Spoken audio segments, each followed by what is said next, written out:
Wait,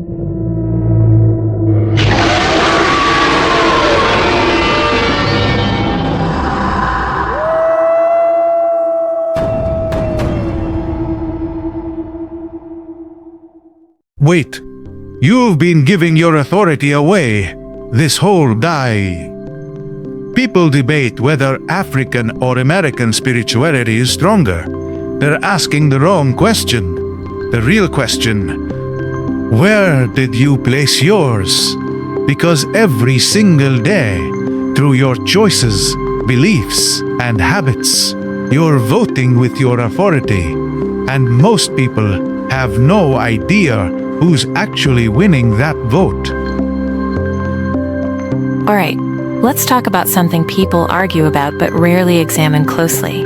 Is witchcraft stronger in Africa, or in America, or anywhere else? Here's the uncomfortable truth. Spiritual practices exist everywhere, every continent, every culture. Different names, different rituals, same core idea. Humans reaching beyond themselves. Now, some people say America has more witchcraft than anywhere, not because of drums or candles, but because it's normalized, rebranded, marketed. Think about it. Tarot readings on social media, crystal shops in high-end malls, astrology apps with millions of downloads. According to Pew Research, merely 30% of American adults believe in astrology. That's not fringe, that's mainstream. It's packaged as wellness, self-discovery, empowerment. The debate is not about geography, it's about influence. Some believe all forms of witchcraft connect to dark spiritual forces. No gray area, no harmless category. From New Age rituals to the Church of Satan, to movements like Scientology, the claim is simple. If it is not aligned with God, it opens a door to something else. Others disagree. They see symbolism, psychology, cultural tradition. But here is where the argument gets intense. The belief that the spiritual world operates on authority, not power. Authority. Let that settle in. The idea says God has power. The devil has power. Humans do not have that kind of power. Humans have authority, a legal right to align with one or the other. So the question becomes personal. Who has your authority? Because according to this worldview, whatever you align with gains influence in your life. If you give authority to God, God intervenes. If you give authority to evil, evil intervenes. This framework explains chaos differently. It says, society feels dark not because evil grew stronger on its own, but because humans handed over authority. Look at culture, violence in media, family breakdown, addiction rates, anxiety levels at record highs. The CDC reports rising depression among teens over the past decade. Some see mental health statistics, others see spiritual consequences. Two lenses, same data. Then comes the bold claim. There are only two forces at work, God and the devil. No neutral ground. Some people reject both. They say they believe in nothing. No God, no devil, just science, just logic. But here's an interesting pattern. Anthropologists have studied cultures across history. Every civilization worshipped something: sun, moon, ancestors, nature, ideology, even the state. Humans worship, if not God, then something else. Money, fame, identity, pleasure, success. Remove religion, worship does not disappear. It shifts. The argument says this hunger for meaning proves design. Something inside every person searches for transcendence, for moral grounding, for purpose larger than survival. Now let's address something important. Not every bad event is the devil. That idea gets overused. Sometimes consequences are simple cause and effect. You neglect your health for years, your body responds. You break trust repeatedly, relationships collapse. You sow recklessness, you reap damage. Galatians 6:7 in the Bible states a principle. Whatever a person sows, they reap. It is not mystical, it is observable. Debt compounds, so does discipline. But some believe consequences ripple beyond one lifetime. They argue patterns travel through generations. addiction cycles, abuse cycles, poverty cycles.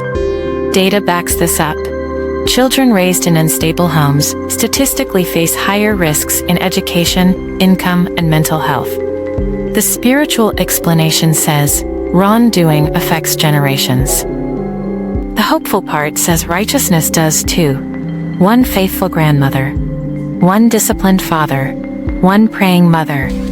Seeds planted decades earlier shape lives today. Whether you interpret that spiritually or psychologically, the pattern exists. Now here's the emotional core of the message: eternity.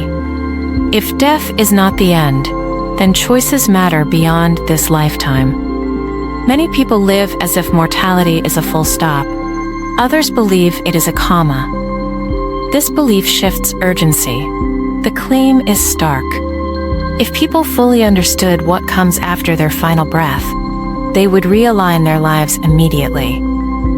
Skeptics call that fear-based faith. Believers call it awareness. Then comes another idea: deception. The thought that spiritual blindness exists, that people are distracted, consumed by noise, entertained into indifference. Screen time averages over 7 hours a day in the United States.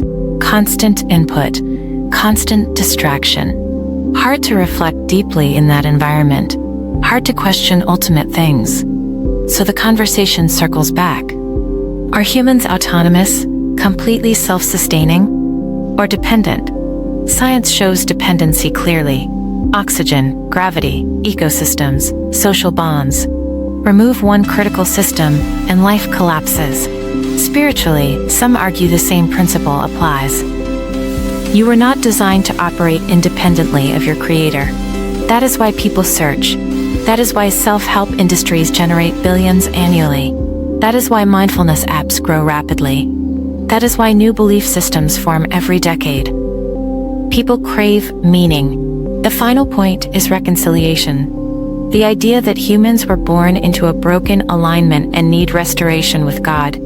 Not through rituals, not through crystals, not through secret knowledge. Through surrender. Through choosing where your authority rests. You might disagree with every word of this worldview, but here is a question worth wrestling with. If authority is real, where have you placed yours? In culture? In trends? In yourself? Or in something eternal? Because according to this perspective, neutrality is an illusion, and every day, through beliefs, habits, and choices, you are voting with your authority. The debate about witchcraft in Africa or America misses the deeper issue. The issue is allegiance. And that decision, whether you frame it spiritually or philosophically, shapes everything.